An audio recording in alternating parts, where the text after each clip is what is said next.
আজকে পাউরুটি দিয়ে খুব সহজে একটা শাহী ডেজার্টের রেসিপি আপনাদের সাথে শেয়ার করব। এই ডেজার্টটা খেতে এত সুন্দর হয় যে উপরটা একদম মুচমুচে আর ভেতরটা হয় মাখনের মতো নরম। খুব সহজে কিন্তু ঘরে থাকা মাত্র কয়েকটি উপকরণ দিয়ে তৈরি করে নেওয়া যায়। বানানো তো ভীষণই সহজ আর খেতেও হয় দুর্দান্ত। একবার বানালে আরও একবার বানিয়ে খেতে ইচ্ছে করবে। নমস্কার বন্ধুরা, মন কিচেনে আপনাদের সবাইকে স্বাগত। আশা করি আপনারা সবাই খুব ভালো আছেন। আজকে খুব সহজে পাউরুটি দিয়ে খুব সহজ একটা রেসিপি আপনাদের সাথে শেয়ার করছি। তার জন্য প্রথমে এখানে আমি কয়েকটা কাজু আর কয়েকটা পেস্তা বাদাম নিয়ে খুব ভালো করে একদম কুচি করে কেটে নিচ্ছি। যতটা সম্ভব একদম মিহি কুচি করে কেটে নিতে হবে। আপনারা যে কোনো রকম ড্রাই ফ্রুটস এখানে ব্যবহার করতে পারেন। আমি এখানে 2 রকম বাদাম ব্যবহার করেছি। আপনারা আপনাদের পছন্দ মতো যে কোনো ড্রাই ফ্রুটস ব্যবহার করতে পারেন। দেখুন এইখানে বাদামগুলোকে আমার খুব ভালো করে মিহি কুচি করে নেওয়া হয়ে গেছে।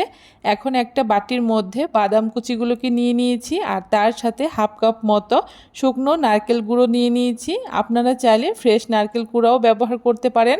তার সাথে 10 টাকা প্যাকেটের 1 প্যাকেট গুঁড়ো দুধ ব্যবহার করেছি। গুঁড়ো দুধটা কিন্তু অবশ্যই ব্যবহার করতে হবে, তাহলে কিন্তু খেতে ভীষণ ভালো হয়। তার সাথে এখানে মিষ্টির জন্য আমি 3 থেকে 4 চামচ মতো কনডেন্স মিল্ক ব্যবহার করেছি। আপনারা কিন্তু চাইলে কনডেন্স মিল্কের পরিবর্তে গুঁড়ো চিনি আর অল্প অল্প দুধ দিয়ে এই ডোটাকে তৈরি করে নিতে পারেন। দেখুন এখানে খুব ভালো করে এরকম শুকনো আর আঠালো একটা ডো তৈরি করে নিতে হবে। খুব বেশি নরম করে কিন্তু এই ডোটাকে মাখানো যাবে না। নারকেলের এই পুরটা কিন্তু আমার একদম তৈরি হয়ে গেছে। এখন এই নারকেলের ডোটাকে আমি সাইডে রেখে দিচ্ছি। এদিকে আমি 1 প্যাকেট পাউরুটি নিয়ে নিয়েছি। আর অবশ্যই চেষ্টা করবেন একদম ফ্রেশ পাউরুটি নেওয়ার, তাহলে কিন্তু এই ডেজার্টটা খুব সুন্দর হবে। দেখুন এক একটা করে পাউরুটির পিস নিয়ে নিয়েছি। এখন সাইডের লাল অংশগুলোকে এইভাবে করে ছুরির সাহায্যে আমি কেটে নিচ্ছি। আর উপর থেকে অল্প অল্প করে একটুখানি জল দিয়ে নিচ্ছি পাউরুটির মধ্যে, তাহলে কিন্তু পাউরুটিটা একটু নরম হয়ে যাবে।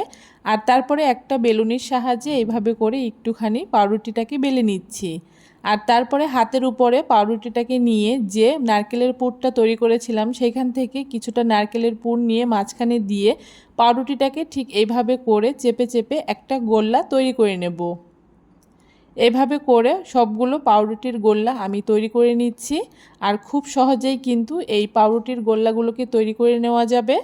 একই রকমভাবে সবগুলো পাউরুটি থেকে আমি এরকম গোল্লা গোল্লা বানিয়ে নিয়েছি একই রকমভাবে।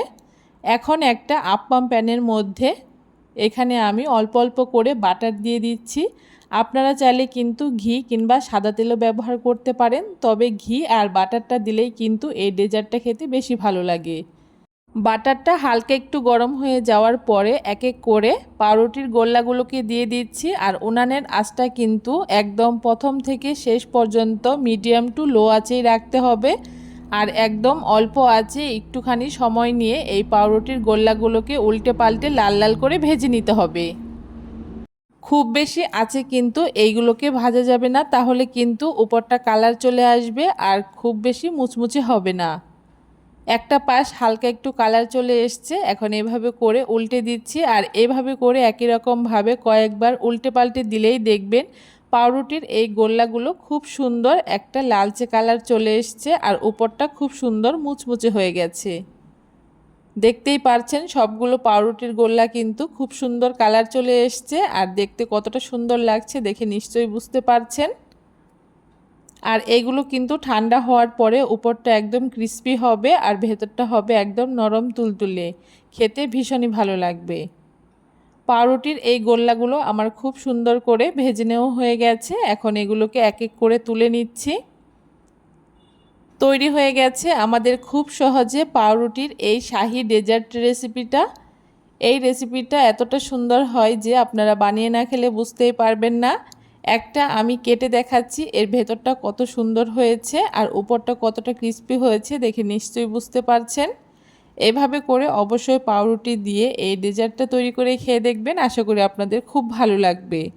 কেমন লাগলো আজকে খুব সহজ পদ্ধতিতে পাউরুটি দিয়ে দারুণ স্বাদের এই ডেজার্টের রেসিপিটা অবশ্যই কমেন্ট করে জানাতে ভুলবেন না। ভিডিওটা যদি ভালো লেগে থাকে অবশ্যই সবার সাথে বেশি বেশি করে শেয়ার করে দেবেন। আর আমার চ্যানেলে যদি নতুন বন্ধু হয়ে থাকেন অবশ্যই আমার চ্যানেলটাকে সাবস্ক্রাইব করে দিয়ে পাশে থাকা বেল আইকনটি প্রেস করে দেবেন।